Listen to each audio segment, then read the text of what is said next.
Hello guys, welcome back to our channel. In today's video, I will be showing you on how you could go ahead and crop in Capcut.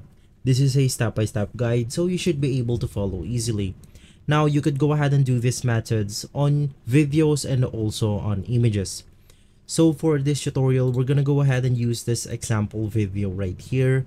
I'm just gonna go ahead and drag this inside our Capcut.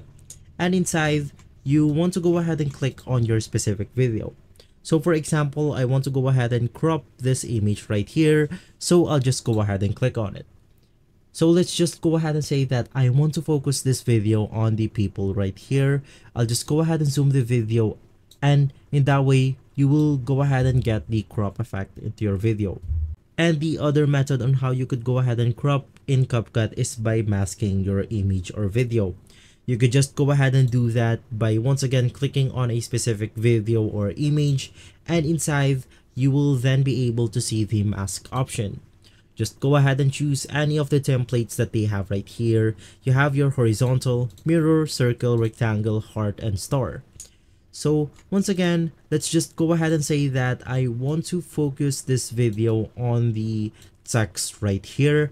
So I'll just go ahead and click on the rectangle button. Let's just go ahead and adjust it in a way that we want to. In our case, I'm going to go ahead and highlight this text right here, and I'm going to go ahead and zoom it all the way in. And as you could go ahead and see, we have managed to crop here on Capcut. If this video has been helpful for you, please consider by liking and subscribing. I will make sure to see you again next time, and always thank you.